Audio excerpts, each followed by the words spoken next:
Buenas tardes. Arrancamos con la nueva bueno, la idea del curso es hacer un curso teórico práctico.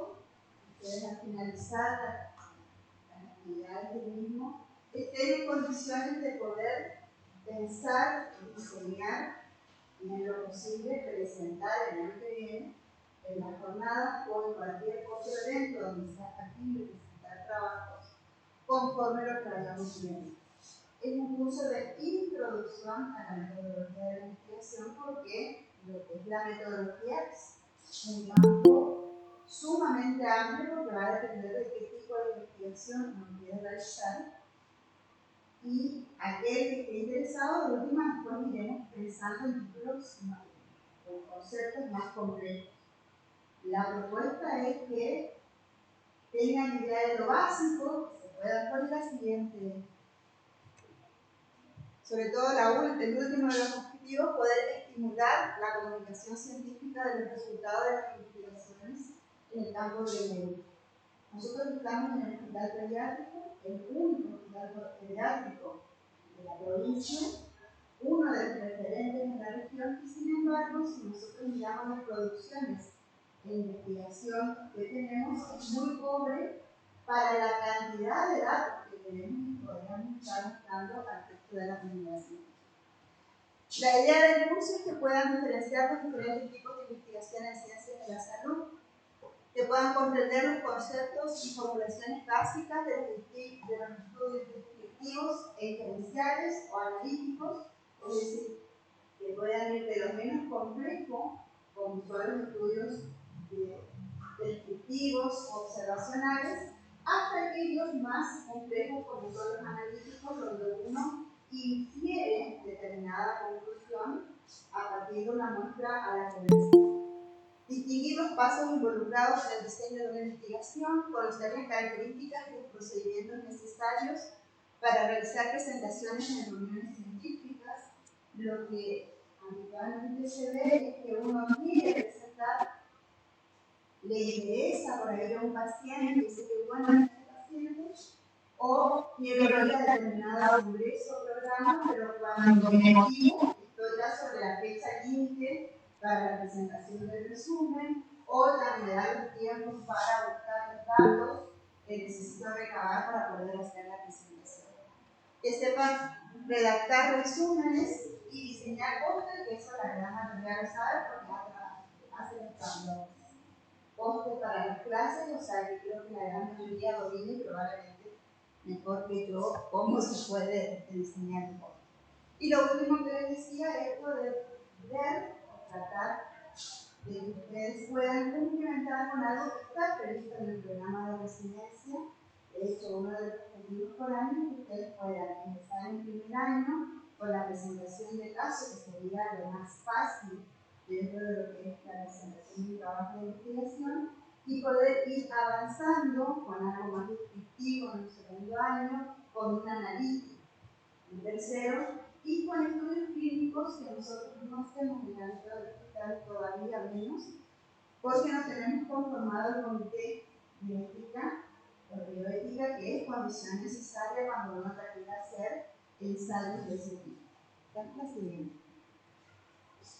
Entonces, lo que el anterior vamos a trabajar por módulos. Hoy la idea es hacer una breve introducción, distinguir los tipos de investigación y las características y por qué es importante el estudio comunitario.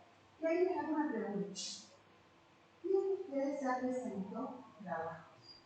Ya sea durante el pregrado o durante la residencia.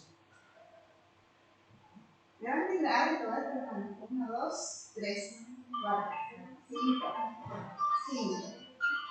La idea es que el año que viene, si volvemos ya, todos puedan levantar la mano.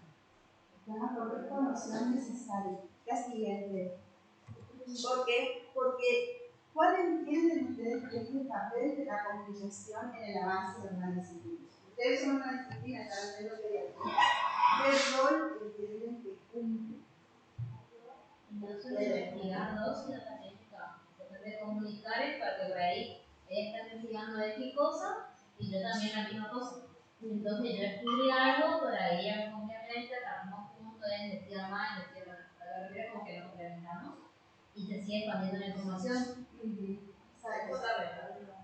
Es fundamental porque vivimos en un mundo cambiante, vivimos en un mundo donde si nosotros vemos las educaciones, probablemente aquellas cosas que estudiamos cuando estábamos en primer año de la facultad, hoy no todas son ciertas porque se han descubierto cosas nuevas. O porque pasan eventos que nos ponen de frente con algo que no sabíamos bien cómo hacer y tenemos que pensar cómo resolver el problema, porque de hecho cuando uno investiga lo que está haciendo es resolver problemas que uno rescata de la realidad.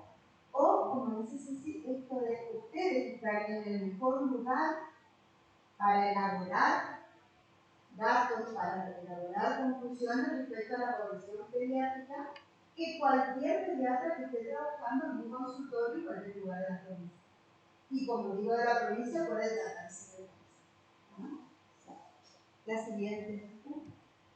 Una disciplina avanza mediante el planteamiento hipotético de nuevos conceptos y nuevas relaciones que permitan avanzar en la solución de nuevos problemas. La siguiente. El corpus de conocimiento de una disciplina es el resultado de un acuerdo intersubjetivo, general y provisional sobre determinados conceptos y sobre relaciones entre estos conceptos que permiten resolver algunos problemas que se han planteado en una determinada sociedad. ¿Qué quiere decir esto? Que el conocimiento no es más que una construcción que hacemos todos los que estamos trabajando en una misma disciplina. Y que entendemos que sabemos de esto hasta que aparece una situación donde lo que sabemos no nos permite dar respuesta a esto que estamos viendo. ¿Sí? Hay veces que estos problemas que aparecen son problemas menores.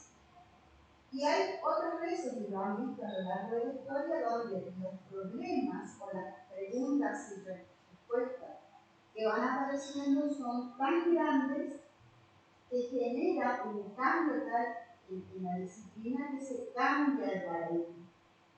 ¿Sí? El ejemplo más claro que todo el mundo lo plantea en el curso es esto: pensábamos que la Tierra tenía una forma hasta que la evidencia, los viajes que se hacían, empezaron a cuestionar si esto es que se pensaba que uno navegaba un cierto trecho y se caía al vacío, si esto era o no era.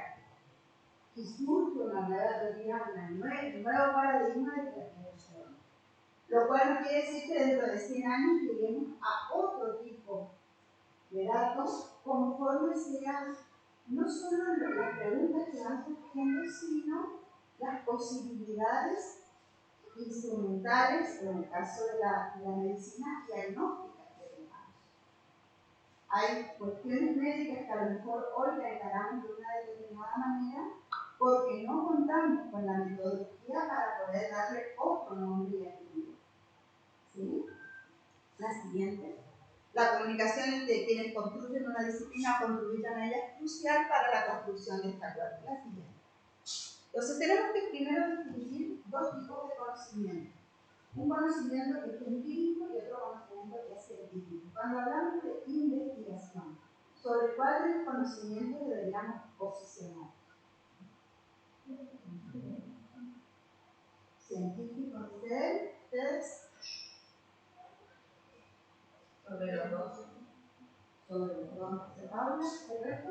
Sí, en realidad el científico sí se basa mucho en lo que es observable y la experiencia científica.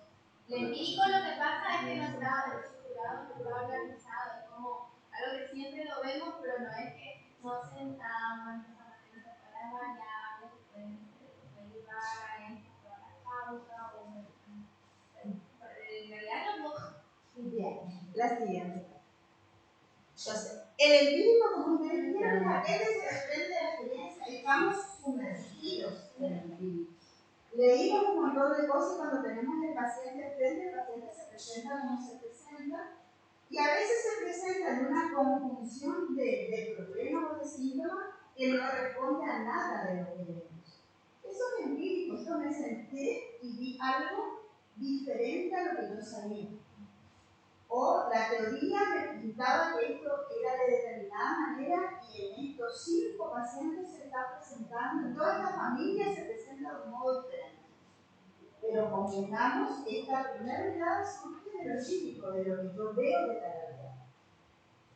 Pero este conocimiento empírico tiene algunas particularidades, algunos me dijeron, de estos conceptos imprecisos e inciertos. En general parten de ideas preconcebidas. Obviamente yo interpreto lo que veo en función de lo que sé. Y esto es así en cualquier ámbito. ¿Sí? Yo entiendo o interpreto que algo está pasando según la información que tengo de ese tema. Más de ese tema puede cambiar totalmente mi actividad de ver eso. Pero parte de ideas preconcebidas tienden a aceptar explicaciones metafísicas y son dogmáticas. Esto ocurre porque ocurre. ¿Sí? Pero sin embargo, ese conocimiento empírico sirve de base porque es el motor para decir acá algo no me cierra y tengo que estudiar. Que ese es el lugar donde están los que nunca investigaron todavía. La propuesta es justamente eso, empiezo a mirar la realidad de un modo diferente y detecto qué de lo que estoy observando puede dar o puede ser el pie para que yo piense en el juicio. ¿Sí? Está fundamentalmente sustentada en hechos, descripciones y juicios. Acá aprovecho para explicar la palabra juicio en particular. La palabra, los juicios en general, son un tipo de acto lingüístico. En algún momento vamos a hablar más en profundidad de esto, pero me parece oportuno. Para que ustedes ya puedan distinguir entre 2 actos lingüísticos básicos: los juicios y las afirmaciones. Los juicios surgen de las interpretaciones que nosotros hacemos del mundo y que muchas veces no están sustentadas en datos evidenciables o en cosas evidenciables. ¿Sí? Por ejemplo, si yo digo, este salón es lindo, o el Zoom quedó muy lindo, eso es un juicio, porque parte de mi idea de lo que es lindo, o lo que es feo, o de lo que yo conocía del Zoom antes. Pero es absolutamente discutible por cualquiera de ustedes, porque me conoce otro tipo de salón 10 veces, con más tecnología, con otra comodidad.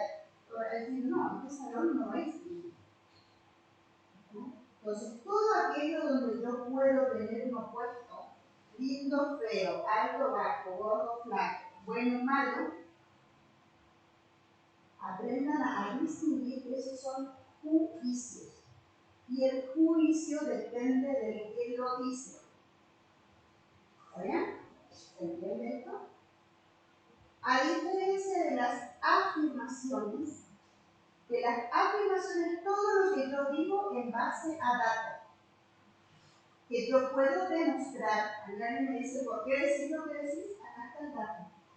A ver, puedo decirles qué afirmación podrían hacer cualquiera de ustedes respecto a este salón, que sea una afirmación.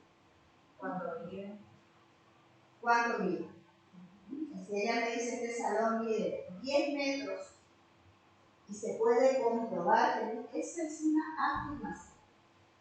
Y las afirmaciones, o puedo decir, hay tantas sillas. Si lo que digo se demuestra con el dato, tengo una afirmación verdadera. Pero las afirmaciones pueden ser verdaderas o falsas. Yo puedo decir, en el Zoom hay 5 ventiladores. Es un dato que podría demostrarlo si tuviera los 5 ventiladores. Al no estar, es una afirmación falsa. Entonces, el conocimiento empírico se basa mucho en el juicio, en la interpretación que quien está mirando el hecho de la siguiente. En cambio, el conocimiento científico se obtiene de la realidad con métodos y herramientas precisas, se integra en un sistema de conceptos, teorías y leyes, puede generalizarse y puede pronosticarse. El conocimiento científico resiste la confrontación con la realidad, descarta explicaciones metafísicas y utiliza fuentes de primera mano. Parte del sistema de conceptos y lo que tiende a generalizar. O sea, que yo describa el caso de un niño con una determinada situación, pero que yo estoy buscando que cuando otro pediatra vea a un niño con las mismas características pueda pensar en lo mismo que yo también. La siguiente. El método científico sobre el cual se basa el proyecto de conocimiento parte de antecedentes, se genera una duda, una pregunta o un problema, se genera una hipótesis. ¿Qué es una hipótesis? Hipótesis, usaron la palabra, pero la han dicho cierto. ¿Qué entienden? Exacto. Un supuesto, algo que yo me imagino que puede ser.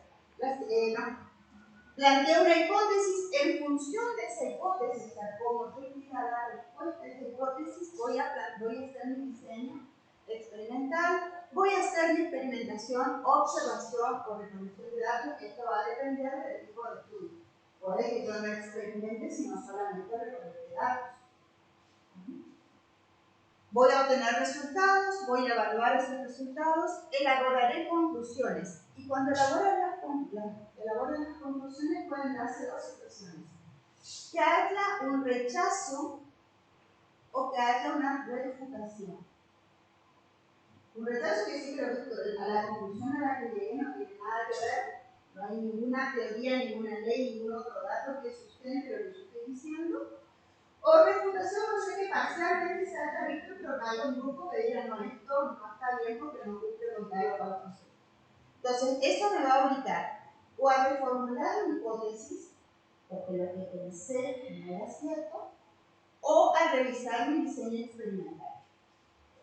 Ahora, si mi conclusión fue aceptada, acepta la hipótesis, se puede repetir lo que decía Cecilia. Otros grupos de investigadores pueden hacer lo mismo y se repite y se repite y se repite. Conforme se va repitiendo, puede generalizarse. Esto va a dar lugar a una teoría y esta a una anécdota. Las conclusiones, lo ideal es que se publiquen. Ese es otro problema que tenemos en el hospital. Muchas veces se investigan cosas. Nos pasó con COVID, sin ir más lejos, que tenemos un comité de crisis que tiene un montón de datos respecto a COVID, y sin embargo la publicación de qué pasó en la provincia con la población pediátrica de la pandemia COVID no está publicada en el libro. La siguiente. Bueno, lo que decía el compañero, la hipótesis en una conjetura o suposición sujeta a comprobación es una proposición enunciada para responder tentativamente a un problema. Después vamos a ver los distintos tipos de hipótesis que se pueden plantear. La siguiente sería. Entonces, ¿qué entienden ustedes o qué imaginario tienen ustedes cuando hablamos de investigar? Ahora, ¿qué creen que vamos a hacer en este curso? ¿Qué creen que es investigar? Conocer los datos.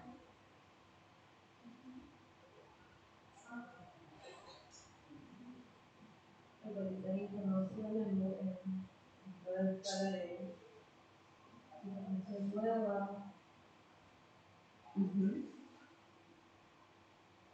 Lograr conocimiento. Hay una palabra clave, todo lo que dijeron es correcto, todo parte a partir de una pregunta. Pregunté algo, pero la palabra clave de la investigación es que es una búsqueda ordenada y sistemática del conocimiento. Muchas veces, y esto en la práctica uno lo ve, uno dice, voy a investigar sobre tal cuestión. Voy a rituales clínicas, que es un problema corriente, y no están los datos que yo estaba queriendo. Entonces, sobre la marcha, reformulo, porque con los datos que tengo los paso. Y voy como cambiando en el curso de lo que voy a encontrar. No es lo mejor, lamentablemente es un problema recurrente que tenemos porque no hay requisitos que nosotros querríamos de las cosas. Pero la buena investigación, y por eso los estudios prospectivos, los que yo hago hacia adelante, son los mejores, porque digo, de esta población o de esta muestra que voy a elegir, necesito estos 10 datos. Y me aseguro que en todos la muestra tenga los 10 datos. Cuando esto no pasa, a veces pasa que de mi supermuestra que yo tomé en semanas, 500 historias, tengo que hacer una selección y me quedo con 200 historias que tienen los datos. No es lo mismo que decir, ajusto mi investigación según lo que voy encontrando. Es un proceso en el que aplicamos nuestra mente a la solución de un problema determinado para su conocimiento objetivo, tiene como fin descubrir o interpretar los hechos analizados y también permite predecir situaciones futuras, para lo cual tenemos que tener un conocimiento teórico de las diferentes corrientes filosóficas y métodos y un uso adecuado de los métodos y de las técnicas de investigación. La siguiente. Entonces, cuando hablamos de metodología de la investigación, estamos viendo justamente ese marco teórico y sistemático que nos va a permitir llevar adelante la resolución del problema. ¿Ah? Que contempla desde la recopilación de datos hasta el análisis de la validez de las hipótesis planteadas. Así es. Bien. Enfoque de la investigación. Básicamente hay tres grandes enfoques: el enfoque cuantitativo, el enfoque cualitativo y el mixto, que tendría parte y parte de los dos. De estos tres, ¿qué saben? ¿Qué conocen? ¿Cuál vieron o qué entienden?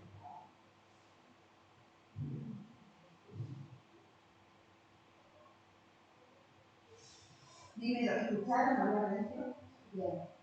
¿Qué quedó de lo que escucharon hablar de esto cualitativo cuantitativo? El cuantitativo evalúa las cantidades de variables. Nosotros establecemos una investigación, establecemos algo que queremos buscar. Por ejemplo, no sé, queremos ver cuántas pelotas azules hay en un pelotero de fútbol. Entonces la variable sería el color. Vamos a contar cuántas. Por lo general, las investigaciones más aplicables al campo son las cuantitativas, porque las cualitativas por lo general estudian un contexto dado, o sea, no utilizadas en las ciencias sociales. Esa evalúa la calidad cuantitativa de alguna variable que es constante. Por ejemplo, el comportamiento de la gente ante tal vida social o situación económica de un país.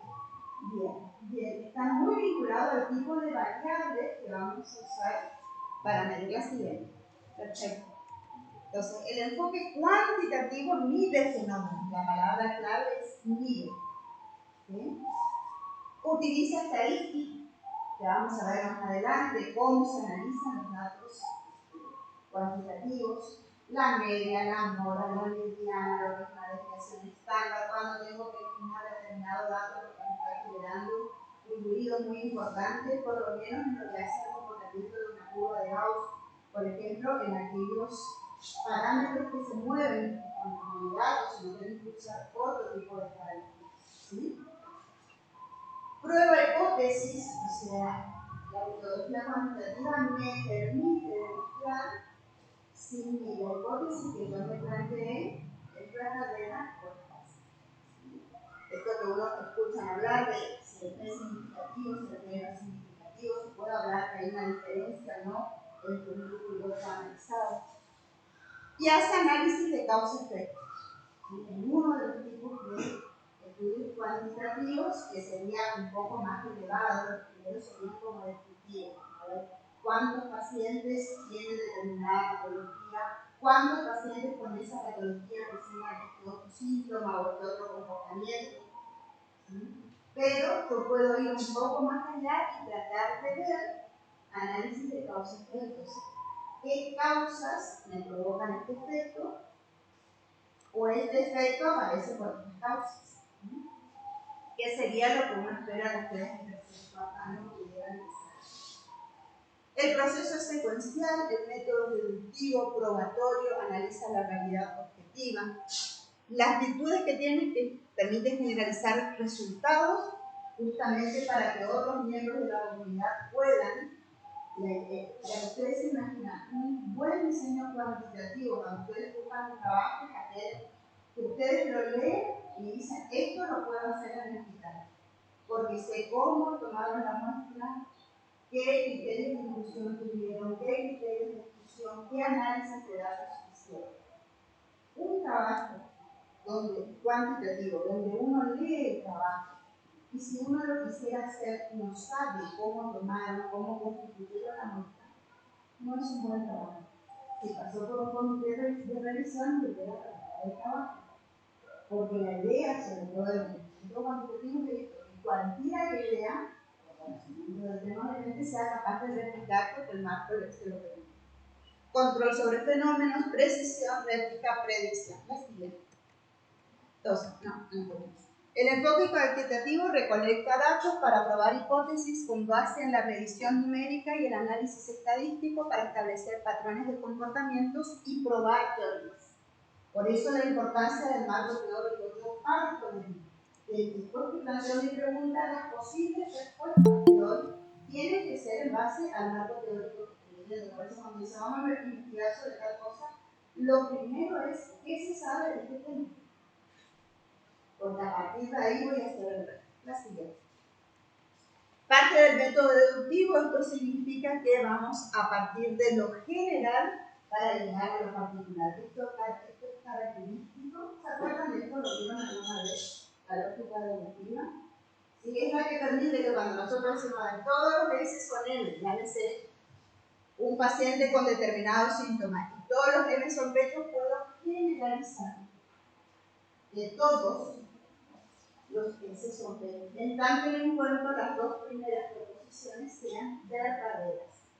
Si no fueran verdaderas, o cualquiera de las dos es falsa, la conclusión también va a ser falsa. La siguiente. Ahora, ¿qué pasa con el método? No es que pasa. ¿Cuál es algo que tenemos que tener en cuenta? Y por eso se acuerdan cuando vimos el primer gráfico, el primer esquemita donde mi conclusión podría ser refutada, sí, o replanteada, que necesitaba volver a mirar, porque la realidad es lo que es la realidad. No es que la realidad se va a ajustar a la hipótesis que yo estoy formulando. Entonces, en el método, en el enfoque cuantitativo hay que tener en cuenta que lo primero que yo me planteo, mi primera hipótesis, tiene que ver con las creencias y con la información que tengo. Hago todo el estudio. Si en la conclusión no pruebo esto, me obliga a reformular. Tengo que revisar mi hipótesis, revisar lo que estudié y volver a empezar. No es que voy a decir la realidad es diferente, va a cambiar porque mi estudio de una cosa diferente. La realidad es lo que es y uno tiene que ir buscando la respuesta que se ajuste a esa realidad. Muchas veces uno termina la investigación solamente diciendo la hipótesis no se probó. ¿Qué se probó? Por decir una pavada. O digan ustedes qué ejemplo se les ocurre de una hipótesis en un método cuantitativo o en un método cuantitativo porque es el profunda y la hipótesis que viene de lo que saben, de lo que conocen, de lo que ven. Que los casos respiratorios disminuyen en junio, julio. Por ejemplo, ¿no? O sea, la hipótesis es esa, ¿qué? ¿Por qué? Porque a lo mejor a base de esa investigación se van a tomar los recaudos para cerrar una sala, tener un médico, darle vacaciones a todos los médicos. ¿Sí? O sea, lo importante es saber, bajo mi hipótesis, porque eso sugiere que de la experimentación de ver que aparentemente en esos meses disminuye la cantidad de casos. Y si queremos ser más estrictos, que requieren internación, cosas que se ajustan. Ahora, puede ocurrir que cuando yo hago todo mi estudio, encuentre un dato que voy a tener que contestar. ¿Cuántas internaciones tengo en esos meses respecto a cuántas internaciones tengo en el año? O en el resto del año. ¿Y qué tendría que encontrar para que mi hipótesis sea cierta? ¿Qué resultado tendría que ver para que lo que plantea ahora sea correcto? Que los casos sean menores en esa temporada que en el verano. Exacto. Que sea menor, y ahora la pregunta es: ¿cuánto menor?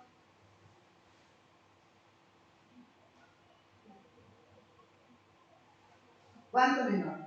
¿Cuánto menor para tomar la decisión que todos se pueden ir de vacaciones en esos meses? Por lo menos un 50% menos.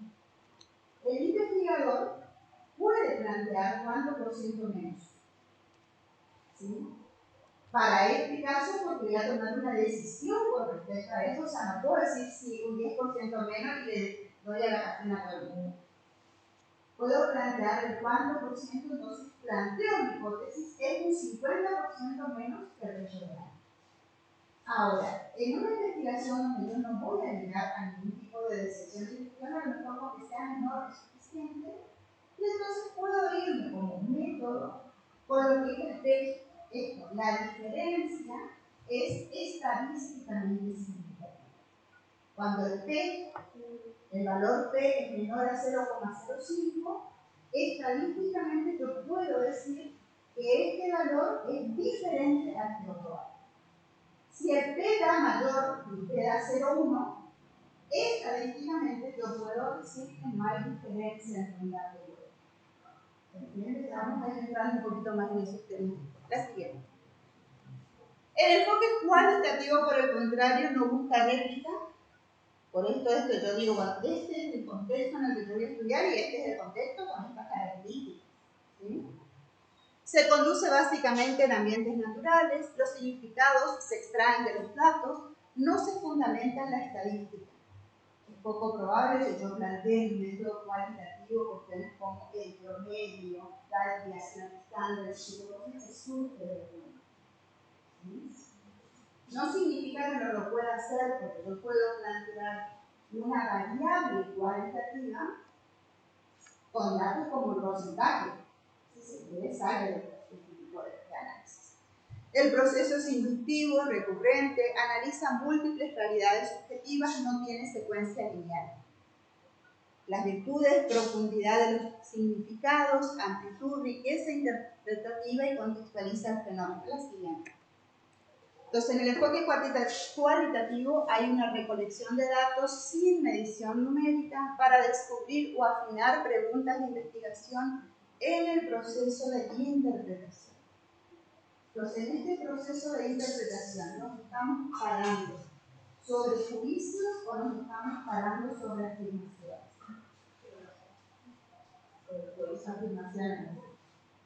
Pueden ser las afirmaciones. La interpretación, recuerden que depende de quién interpreta.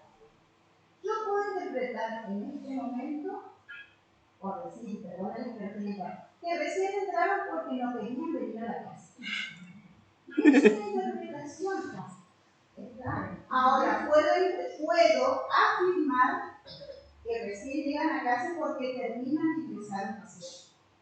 En un caso yo puedo demostrar esto, porque puedo tener el dato que acabas de terminar, o puedo ver al paciente, y en el otro tiene que ver con mi concepción de que no le gustaba el paciente. ¿No? Entonces, en el cuantitativo tenemos mucho de esto de los juicios, aquellos demás, por eso lo que les digo, tengan presente en todos los ámbitos de su vida. El juicio depende más del que lo dice que de la realidad. Cuando escuchan conversaciones, empiezan a distinguir cuánto de lo que decimos es juicio y cuántas son afirmaciones. Y en lo posible, si tengo la info, cuántas de esas afirmaciones son verdaderas y cuántas son falsas. ¿Ah? ¿Trajeron el ingreso para saber si era? La siguiente. Entonces les decía, en el cualitativo la lógica es inductiva, es un razonamiento que pasa en general de lo particular a lo general. Veo esta situación, veo esta situación, veo esta situación. A ver, damos una clase y las mismas llegan a trabajar. La siguiente, vuelve a ser, al finalizar puedo concluir en base a la repetición del dato. ¿Entiendes? Eso es inductivo, voy de lo general, perdón, de lo particular a lo general, a diferencia de lo deductivo, donde parte de lo general hacia lo particular. En la práctica médica, lo que están haciendo hoy ustedes cuando ven un paciente, ¿cuál de las dos lógicas usan habitualmente? Deductivo, porque ¿cuál es su base? Todo lo que estudiaron antes. Todo lo que estudiaron en todo este tiempo y lo que están estudiando ahora para partir de lo que saben, que es lo general, aplicarlo en particular a un caso. ¿No? La siguiente. El enfoque mixto, bueno, surge de la combinación de los otros. La siguiente. Esto es solo un ejemplo. Entienden bien, si lo entienden bien, no hace parte de la ejemplo, pero llegan a comprender la diferencia entre un enfoque cuantitativo y cualitativo. Todos, si todos comprenden, lo vamos a ejemplo. Si alguno dice, damos un ejemplo, lo vemos. Es un ejemplo hipotético, absolutamente hipotético. Díganme qué quieren hacer. Yo creo que lo entendemos, pero igual no. ¿Quieren ver el ejemplo? Bueno, vamos a suponer, para ver cómo la misma situación lo puedo encarar de un modo u otro, no hay uno está bien y otro está mal. En las ciencias duras, uno en general siempre separa lo cuantitativo como que es lo más. Pero está visto que muchas decisiones y muchas cuestiones surgen de lo cuantitativo. Todo lo que tenga que ver con percepciones surge de lo cualitativo. No parte de lo cuantitativo. Entonces, supongamos que estamos interesados en saber qué factores intervienen para que un pediatra sea definido y percibido como buen pediatra. ¿Le interesa esta cuestión? ¿Le interesa ser buen pediatra? Entonces, la pregunta es: ¿qué tengo que tener? Porque ¿quién define? No, porque voy a ser especialista. Buen pediatra de movida, ¿es una afirmación o es un juicio? Un juicio. Acuérdense, todo concepto que tenga un opuesto es juicio. Y es discutible, porque no puedo pensar de movida.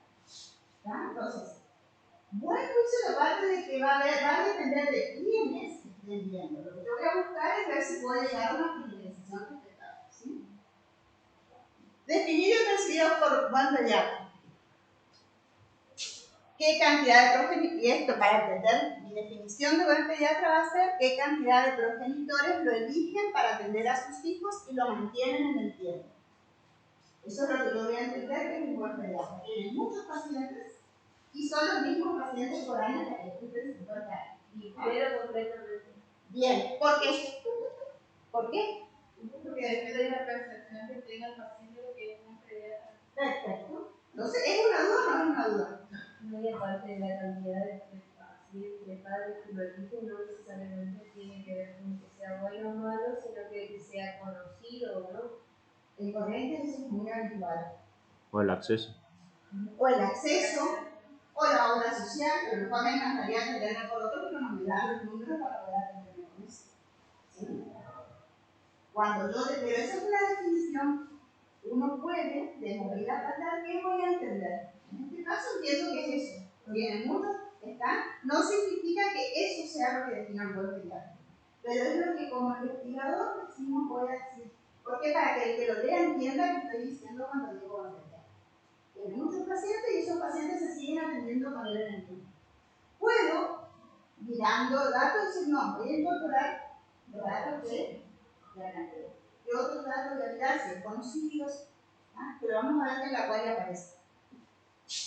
Entonces decidimos llevar a cabo un estudio en la ciudad de Corrientes, la siguiente. Fíjense que ya defino el lugar. Y ahí me estaría faltando otro dato más, que es el tiempo. No es lo mismo un buen pediatra ahora que a lo mejor dentro de 10 años. Entonces, uno se circunscribe, tendríamos que circunscribir qué tiempo. Desde el enfoque cuantitativo-deductivo deberá plantearse el problema de investigación definiendo objetivo y pregunta de investigación. Eso es lo primero en el enfoque cuántico. ¿Cuál es el objetivo y cuál es la pregunta a responder? Entonces, por ejemplo, el objetivo podría ser conocer los factores que determinan el hecho de que un pediatra sea percibido como buen pediatra por los progenitores. Y ahí a lo mejor, en esa acumulación, pueden aparecer estas otras variables que yo no las vi inicialmente, que tienen peso al momento de definirlo. Y la pregunta, ¿qué factores determinan el hecho de que un pediatra sea percibido por los padres como buen pediatra? La siguiente. Entonces, esto nos llevaría a que primero al marco teórico. ¿Qué se sabe? ¿Qué tengo que mirar para poder ver? Entonces puedo buscar información, por ejemplo, de la confianza. ¿Qué juega la confianza de los padres para el pediatra? Puedo leer sobre la relación médico-paciente-familia, pediatría. Puedo leer la percepción de los progenitores y los médicos en torno a las relaciones médico-paciente.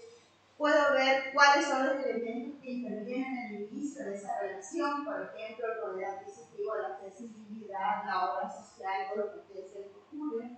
Puedo leer si hay diferencias por género de acuerdo con los atributos y cualidades que le atraen a los padres, etcétera, etcétera. Esto es lo que ustedes hacen cuando estudian cualquier tema para investigar. Pueden estudiar, no sé, díganme un tema, díganme un caso que se les ha ocurrido en este último tiempo. Algo que les haya llamado la atención a preguntar.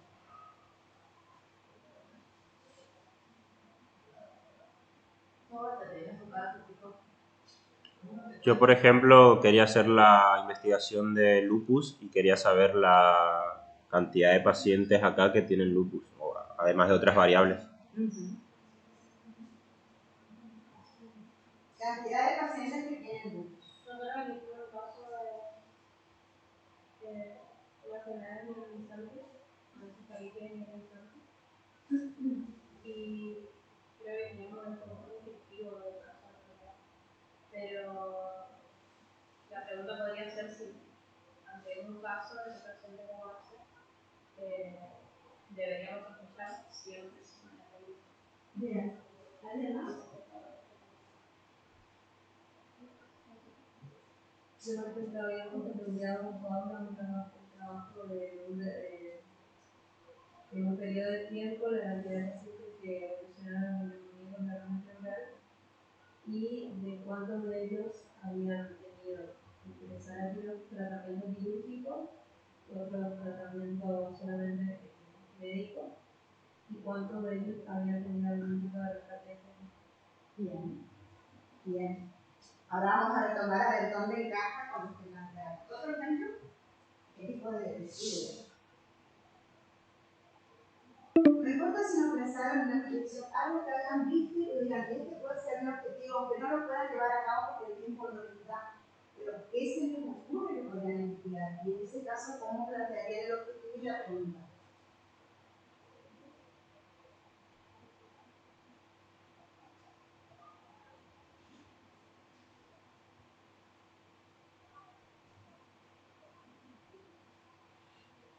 Algo por ahí que se plantea mucho por el tema de las infecciones, perdón, las enfermedades autoinmunitarias ahora, que siempre nos estamos preguntando, por ejemplo, es los efectos del COVID, las enfermedades del COVID, por ejemplo, conocerlas, si aumentó o no la cantidad de enfermedades autoinmunes.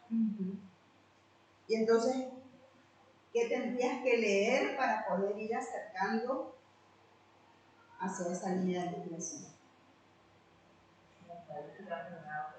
Primero conocer, hablar de qué es una enfermedad autoinmune para saber qué es lo que estamos buscando. Y después obviamente a buscar los pacientes que tuvieron COVID y ver si tuvieron algún tipo de enfermedad autoinmune o afectaron la autoinmunidad. Más adelante, pero esto de saber qué información tengo que ir a buscar es fundamental. ¿Por qué? Porque es lo que nos abre la cabeza de qué cosas sí, qué cosas no. Y muchas veces, a lo mejor estoy pensando en algo que es novedoso y me encuentro 10 publicaciones que ya no están en eso, que está recontra salido y que de especial no tiene nada, porque ya se sabe. ¿Me podrá servir a mí como ejercicio para ver lo que pasa? Pero no estoy por descubrir algo. Aunque los dispositivos, si se quiere, en corrientes, tenemos un campo tan... Porque toda investigación, como el contexto influye, casi todo lo investigado en Europa, yo lo puedo bajar acá, porque lo más probable es que mis resultados tengan particularidades, porque los capítulos diferentes, las doctrinas diferentes, los elementos diagnósticos, las posibilidades diagnósticas que tenemos son diferentes. Pero yo tengo que leer, tengo que tener de contra claro a qué voy a llamar o qué voy a considerar autoinmune antes de tratar de escribir, porque si no perdemos tiempo. Y lo veo por ahí cuando vienen a hacerme consultas a mostrarme proyectos. O sea, voy a hacer 3 preguntas y el proyecto se desvirtuó porque no tiene una sólida base teórica. Lo primero es, ¿qué sé de este tema y qué se sabe de este tema? Por eso tengo que, este que es un ejemplo nada más para ver cómo No es solo si es bueno, no voy a poner el buscador bibliográfico, es buen pelear. No, voy a pensar en todas las formas en que este concepto pueda ser analizado. La confianza, la percepción, la respuesta, lo que usted quiera. Pero necesito, porque van a ser mis buscadores al momento de tener datos. En base a todo lo que encontré, se precisaría el problema de investigación, se seleccionaría una teoría que explique de manera satisfactoria sobre la base de sus estudios previos los aspectos que entiende podría dar respuesta a la pregunta de investigación e incluso podrían darse lugar a una o más preguntas. La siguiente. Después se define la muestra, se toman y recolectan los datos, se analizan esos datos, se elaboran las conclusiones y pensé en una hipótesis, veo su hipótesis, porque a lo mejor prima fácil, Erika, ¿qué se te ocurriría a vos que sería la principal variable que define que es un golpe de datos? Lo dijiste, no me acuerdo. ¿Cuál sería tu hipótesis?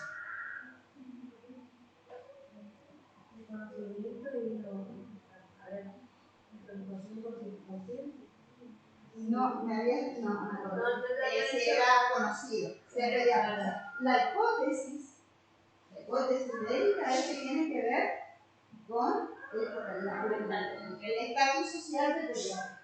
Entonces, todo el análisis va a ser para ver si mis datos corroboran esa hipótesis de Erika.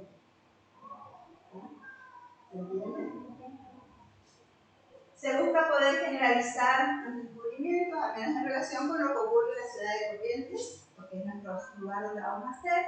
Serán deduciendo de la teoría lo que se encuentra en el estudio y desde luego si la teoría que yo seleccioné es inadecuada, porque ese es otro problema. Cuando uno busca la información, no deberíamos cometer sesgos. No debería decir solamente voy a buscar la información que se ajusta a lo que yo creo.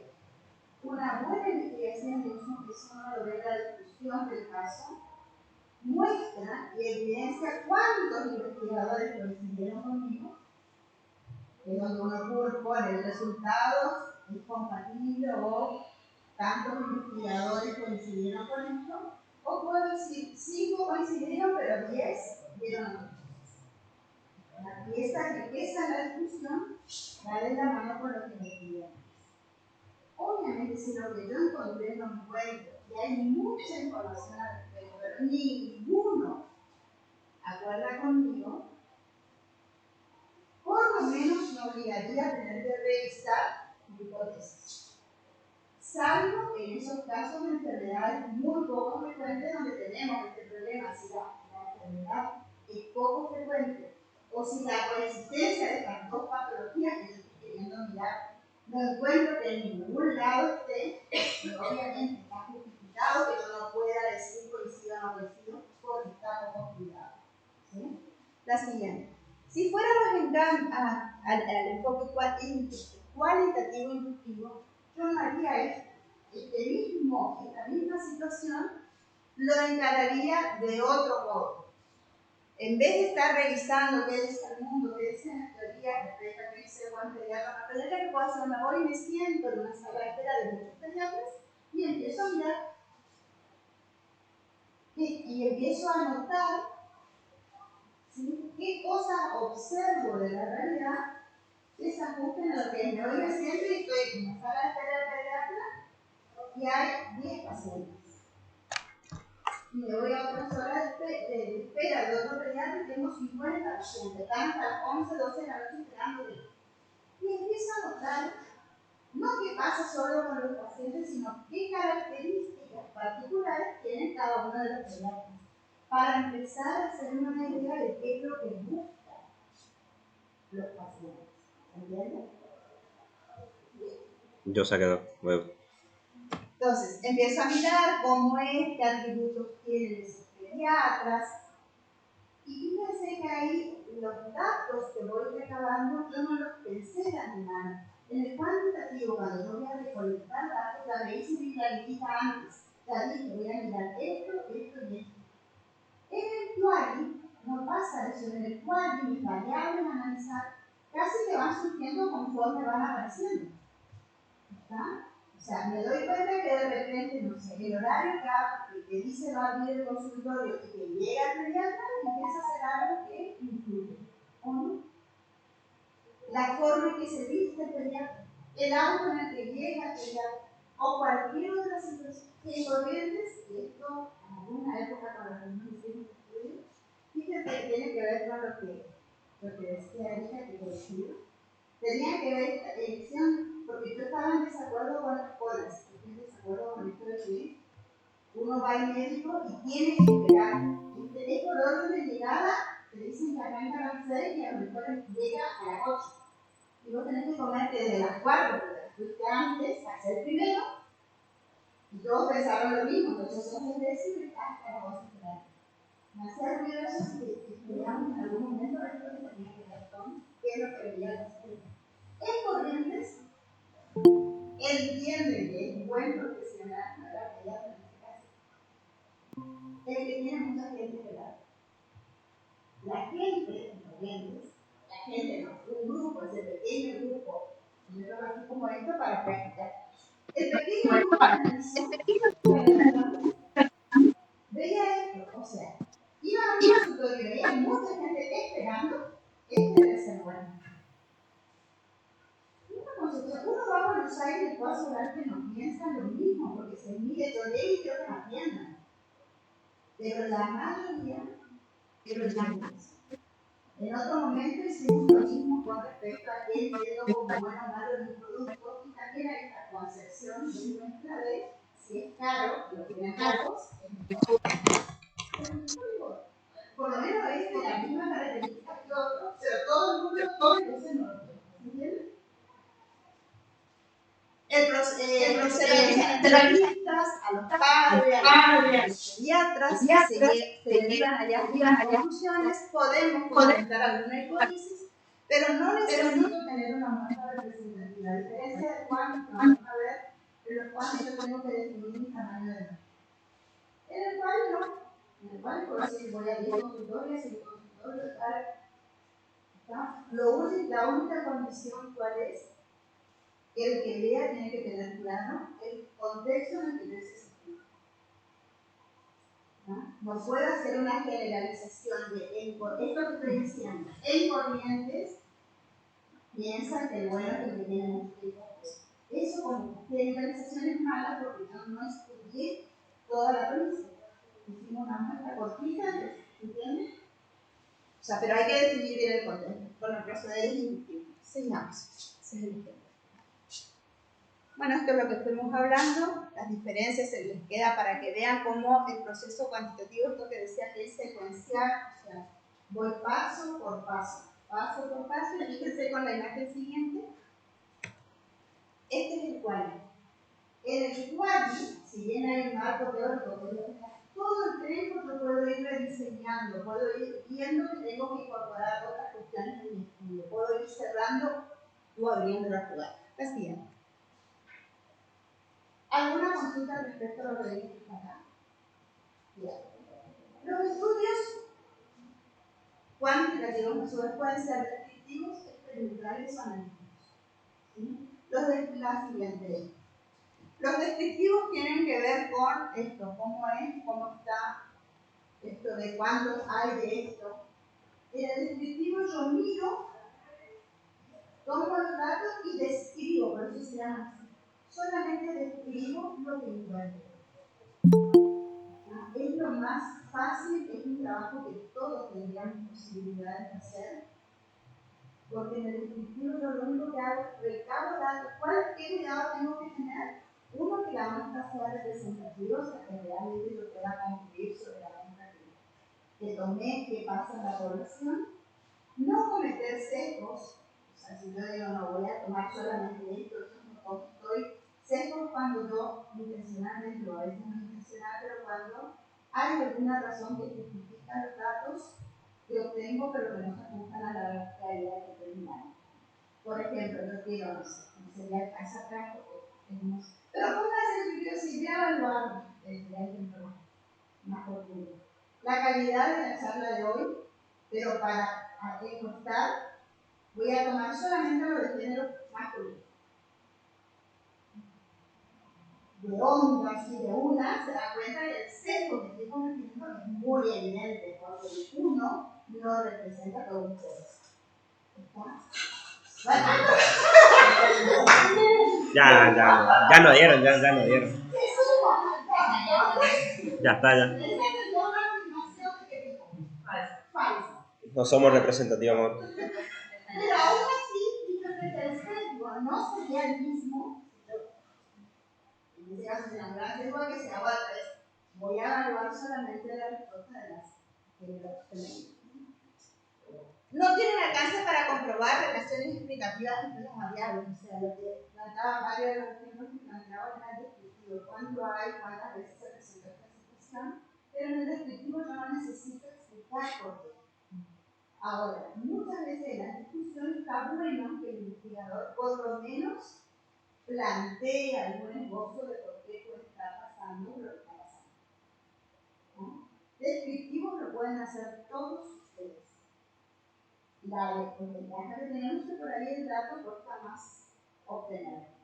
Porque si no cometemos esto. O sea, si yo solamente recabo el dato de aquel dato que pude conseguir, hay un sesgo porque no sé qué está pasando con el que no pude conseguir. Yo quiero establecer, no sé, temperatura de ingreso de no sé qué cosa. Si no todo el mundo tiene variación de temperatura al momento del ingreso, no puedo concluir. Realmente cerrar mi círculo. Aquí en el caso de sé que sí es una línea de temperatura. Y sobre esa base empezar a trabajar. Los analíticos buscan la asociación o correlación entre variables. O sea, no solo es esta es la situación, sino por qué es esta situación. ¿Qué es lo que pasa para obtener este resultado? Y tengo que probar esta relación. Proveen información para evaluar la eficacia de las intervenciones. Esto es, en el analítico yo puedo plantear qué pasa si le doy un medicamento genérico de un medicamento comercial. ¿Por qué? Porque la experiencia empezaba es que cuando le doy el genérico, el paciente no responde. O le lleva más días de tratamiento y lo veo en la realidad. Que lo responde, que lo responde. Entonces me puedo preguntar, ¿hay diferencia en el tiempo de respuesta, en la dosis, en lo que quiera respecto al genérico y al comercial? Y tengo que buscar, no en el descriptivo, ¿qué diría? Tantos pacientes usan terapia genérica y tantos pacientes usan. Eso es descriptivo, es como es por lo que está. El analítico, voy a buscar algún tipo de relación entre años por respuesta, análisis por respuesta, el costo de tolerancia. Obviamente requiere un poco más de trabajo para datos. Y el experimental, como su nombre lo indica, lo que les comentaba, el experimental en el ámbito de la salud se tiene ensayo clínico. ¿Sí? Cuando yo digo voy a, en algún momento, por ejemplo, ¿se acuerdan? ¿Qué ejemplo de ensayo clínico hubo corriente hace un par de años? Lo de la IRM. ¿Cuál? Lo de la IRM. Ah. Lo de la ivermectina fue un ensayo clínico, fue un experimental, o sea, no sabíamos qué iba a pasar, pero la primera vez que estábamos ante el COVID. Entonces, ese tipo de estudio tiene otro tipo de requerimientos que el analítico. En el analítico ya hay un marco teórico que dice por qué estoy usando lo que estoy usando. En el experimental, en el ámbito de salud, hoy en de ensayos clínicos, este tipo de estudios requieren compromiso de ética, avales, porque hay toda una discusión en el medio de qué tan ético y en pediatría ni hablar. En pediatría está como muy cuestionado, salvo en situaciones casi de que no hay otra alternativa y casi a decisión de por pleno consentimiento de que padre quiere, pero es tratamientos paliativos. Pero aún así en la comunidad científica está como muy discutido este tema de si es bueno, es sobre todo porque la decisión es un tercero. Responsable, pero no es decisión. En el adulto es más fácil. A ver, uno se va al Instituto de Cardiología, por ejemplo, y están probando una nueva droga, te explican que para este problema tuyo podrían usar esta droga que está archiconocida, pero que están probando otra droga y si a vos te interesa. ¿Cuál es lo que habitualmente no te dicen y deberían hacer? En estos ensayos clínicos siempre tiene que haber el grupo control y el placebo, o sea, que era que lo estoy dando porque la parte subjetiva del paciente juega, está demostrado que juega un rol de me siento mejor o no me siento mejor. Entonces no te dicen si lo que vos estás tomando es o no es lo que están queriendo para evitar ese cero. Con lo cual, conlleva a un problema de si no te están dando lo que te tienen que dar. No te están dando nada, no te están dando placebo. Igual me parece que todo esto que es experimental, a pesar de todo esto, siempre cuando hablamos de placebo, siempre está indicado la última línea del tratamiento. No es que no se le da nada. Si le dejas al paciente sin tratamiento. Sí, salvo en aquellas situaciones donde lo único que tenés que hacer si es una droga exclusivamente nueva donde no hay absolutamente nada de tratamiento al respecto, sí, pero si no, lo que indica, digamos, la ética en cuanto a los estudios experimentales es darle el último tratamiento, lo último que tiene. Exacto. Por esto de primero no dañar, digamos. Eso es medicina, sí o sí. Exactamente. En pediatría, hay muchas restricciones para poder hacerlo. De hecho, en Corrientes, ahora hay una dirección de investigación que está trabajando con una ley de investigación en Corrientes y ya van a tener un comité que permitiría hacer algún tipo de intervención en este sentido. La siguiente. Bueno, los estudios descriptivos pueden ser, esto es para recordar algunos conceptos que ustedes deben saber, qué es retrospectivo, qué es prospectivo, transversal y longitudinal, para hablar en el idioma. ¿Qué es retrospectivo? Para atrás. ¿Ah? O sea, es cuando yo voy a tomar el dato mirando lo que ya está dentro del libro. ¿Cuál es la limitante? Que a veces no recupero todos los datos. En contrapartida, ¿cuál es el prospectivo? Para adelante. Si ustedes tienen así de claro que cada cosa no le van a entrar, porque a veces uno ve metodología, es de prospectivo, y cuando ve el desarrollo, no es lo que dice que es. Si yo tengo re claro esto, prospectivo de acá para adelante, quiere decir que acá defino que voy a investigar y a partir de acá empiezo a aplicar cosas. Si yo digo que es el prospectivo de acá, no es lo que va apareciendo, sino sí o sí no diga de las cosas. ¿Qué es transversal? La forma. ¿Qué quiere decir eso? Tengo tal información X y me manejo más. De un momento y un lugar dado. De un momento y un lugar dado. Yo decía hoy vamos a tomar 2022, 2023 de determinado caso. ¿Eso es transversal? Se realiza en un solo momento del tiempo la versión. O sea, vos tenés no es que puedo decir adelantado. Porque vos tenés un tiempo, tenés una X cosa más. O sea, tenés longitudinal cuando vos seguís en el tiempo analizando esa cosa. Transversal es como vos dijiste las cosas. Yo puedo decir, voy a analizar 2020 a 2023, una cosa que pasó en este periodo. ¿Ah? ¿Cuántas veces pasó determinada cosa en ese periodo? Pero lo mismo una vez. Distintos individuos, una vez. ¿Sí? En cambio, el longitudinal, que sería la película, es cuando yo hago el seguimiento. O sea, a la misma persona le voy mirando en el tiempo cómo evoluciona. O sea, no tengo un dato, ¿sí? Sino tengo varios datos que me van mostrando si es veloz, si es color, si es todo el peso, si la forma. ¿Se entiende? Bien, la siguiente. Eso en el caso del descriptivo. Los analíticos también pueden ser transversales o longitudinales, pero acá vamos a hablar ahora. Puede ser que el analítico nos quería encontrar no solo qué hay o cuánto hay de algo, sino por qué hay. ¿Sí? Voy a tener dos grandes grupos, casos y controles, y por es la siguiente. En el caso de casos y controles, por definición, el tipo de estudio es un estudio retrospectivo. ¿Por qué? Porque lo que yo voy a mirar en mi población es aquellos que tienen un efecto con aquellos que no tienen ese efecto, pero que estuvieron expuestos a una causa antes. A ver, díganme un efecto. ¿Cómo? Cáncer de pulmón. Ese es mi efecto.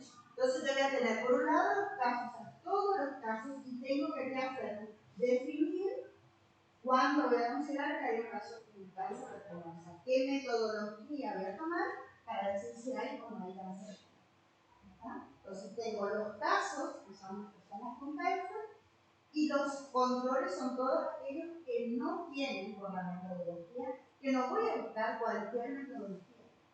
Tengo que buscar la metodología que me asegure que esa persona no tiene, porque si no comete un sesgo.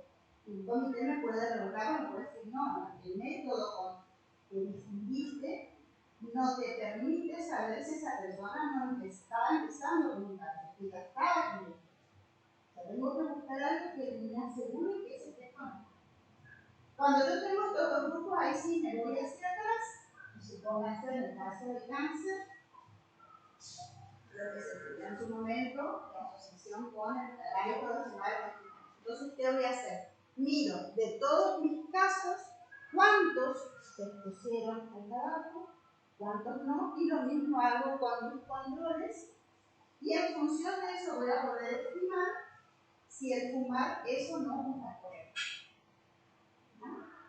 La siguiente, la de los cortes, la pregunta que respondo en el caso de casos de control es qué parte de la población que presentó determinado problema estuvo expuesta a la causa factor asociado a progreso. ¿No?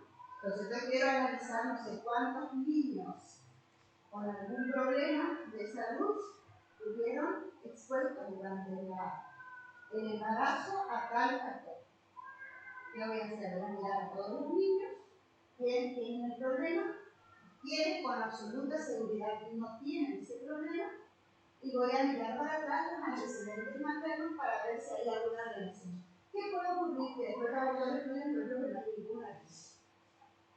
Vamos a ver después cómo se evalúan los factores de riesgo y tenemos lo que tenemos que encontrar para pensar que eso no es un factor o un factor protector. La siguiente. En el caso de los cortes, a diferencia del anterior, es prospectivo. ¿Sí? Eso porque les decía hoy que uno parece que entiende lo de retrospectivo, pero a veces ve estudio de cohortes retrospectivos. Significa que uno no tiene claro qué significa una cosa y qué significa la otra. En el caso de las cohortes, voy a trabajar también con un grupo que va a ser el grupo de estudio y otro grupo de control, pero voy a estudiar los que tienen causa y los que no tienen causa, los que tienen factor o no factor, y voy a estudiar en el tiempo si aparece o no aparece el efecto. Tengo un ejemplo de los pacientes que ustedes ven que podrían ajustarse al estudio de cohorte.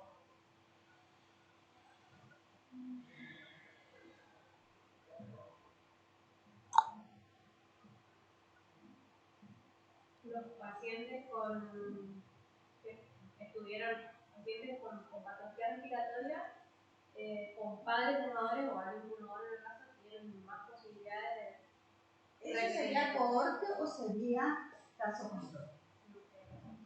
Sería caso control porque vuelve a tener el paciente con el problema. Acá iríamos al revés. No hay problema en el paciente, pero están expuestos a este tipo de ambiente en la casa y quiero ver, no sé, por decir una pavada. Una pavada, pues la vida al respecto, pero no sé. En corriente, niños que sufren violencia en el hogar no terminan la primaria. Yo miro hoy qué pasa con esos niños y tengo que evaluar en el tiempo hacia adelante si con el tiempo el defecto de que no termina la primaria se presenta o no se presenta. ¿Se entiende? En general, en el hospital siempre es, por lo menos en los últimos años, más fácil hacer cuál de los dos estudios. Los retrospectivos. ¿Por qué? Porque en general esto les decía, cuando nos decidimos a la pediatra tenemos el tiempo corriendo, entonces voy y miro lo que hay aquí. Ahora, si yo en primer año, en segundo año digo, no, voy a estudiar esto porque me interesa esto, a partir de ahora hago un protocolo, le aviso a todos mis colegas, miren, yo necesito que cada vez que ingrese un paciente, un grupo de estudio, con estas características, lo vamos a estudiar y que por favor todos registren esto. Porque yo voy a seguir durante el tercer año, el cuarto año, a ver qué pasa con ese paciente. ¿Ah? Esa es un poco la idea, que ustedes pueden animarse a hacer estudios de corte sin tener tiempo para hacer. La siguiente.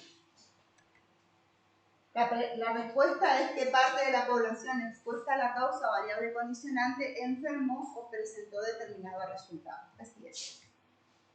En el experimental, yo parto de dos grupos, el grupo experimental y el grupo control, le voy a aplicar una variable independiente, que vamos a ver más adelante, una variable independiente. Veo si hay o no hay efecto, positivo o negativo cada caso. Eso sería el experimental. La siguiente. La aplicación de la variable independiente produce o no un cambio en la variable dependiente, sería la pregunta a responder. La siguiente. Este tipo de estudios tienen que ver con lo cualitativo, en general no lo hacemos, pero podríamos hacerlo, sobre todo sería muy útil en todo lo que es medicina, reclamación de la salud, prevención de la enfermedad, los tipos de estudios participativos, etnográficos o de investigación social. La siguiente. En el caso de los participativos, lo que se busca es ayudar a la población encuestada en la identificación, el análisis crítico de sus problemas, las necesidades, requieren una generar una participación más activa, más importante del investigador con el investigador. A diferencia de la parte donde uno busca 100% objetividad y no involucrarse con el la cual sí. ¿No? La siguiente, en la investigación-acción, muy parecida a la participativa, la diferencia para que uno le ponga este rótulo es cuando el impacto que uno espera lograr es mucho más significativo. ¿Lo podemos hacer? Sí, lo podríamos hacer en estas actividades de salud del hospital, que en algún momento habíamos hablado, y bueno, por diferentes razones no se puede hacer, pero tiene todas las posibilidades de poder hacer este tipo de investigación también.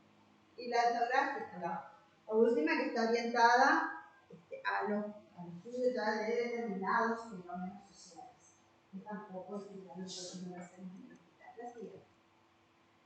Bueno, a partir de acá van a encontrar una serie de diapositivas donde vamos a dar respuesta a para qué investigar. Yo creo que es la pregunta que uno a veces se hace. A ver, yo quiero ser pediatra. Yo soy pediatra que quiero aprender a pacientes, no me interesa, no me interesa. Pero si uno logra ver el impacto positivo que se tiene sobre el resto de la comunidad investigando, mostrando lo que se hace, quizás se sientan un poco más motivados a hacer. ¿Sí? Otras dos palabras que quisiera que se vea, que no tienen que ver con la inspiración, pero que siempre uno va a plantear dos preguntas. Quiero que vean ustedes a qué entienden ustedes. Una es el por qué es algo, y otra es el para qué hacemos. Y si creen que es diferente, yo puedo preguntarme por qué investigar, o puedo preguntarme para qué investigar. Esa es como cualquier pregunta que ustedes hagan. ¿Qué diferencia, si es que entienden qué diferencia, ven entre una pregunta y la otra? También tiene que ver con el acto clínico. Cuando ustedes preguntan por qué, o qué respuesta esperan cuando dicen por qué tal cosa,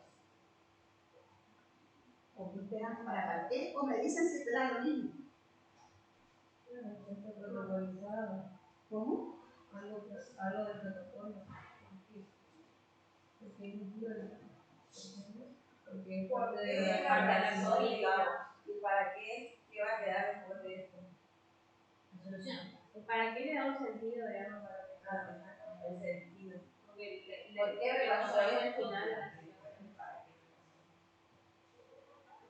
Se suele preguntar respecto a cuestiones de su vida personal, el por qué y el para qué.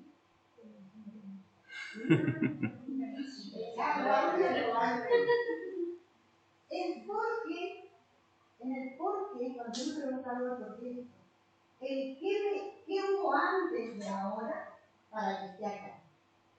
Es la justificación de por qué estoy haciendo esto en este momento. Toda la historia previa.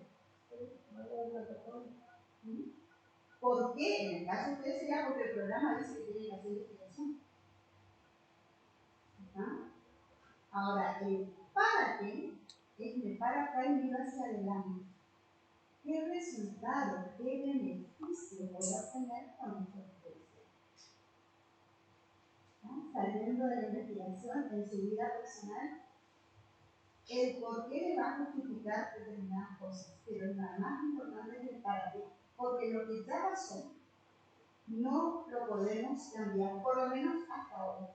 El día que podamos volver al pasado, esto se debe tener. Hoy que todavía por lo menos no se puede, lo que podemos modificar es el para qué de acá para el siguiente momento. Lo que fue en todos los momentos. ¿Sí? Entonces tienen el para qué investigar bienestar de la humanidad, implementar el conocimiento, formular nuevas teorías, solucionar problemas, crear nuevas tecnologías. No se queden solo hasta hoy, que están en la residencia y ven mucho las cuestiones que ellos, pero dentro de 10 años pueden estar en un lugar de gestión y la investigación puede ser la base para tomar mejores decisiones. Muchas decisiones que se toman no se toman haciendo investigación y por eso estamos donde estamos. Si yo tuviera datos ciertos y un análisis serio del problema, algunas cosas no tendrían resultados que ven. ¿Sí? La siguiente. Sí, cerrando, sí, tratando. Siguiente. Todo eso todo por aquí investigar. Siguiente. Siguiente.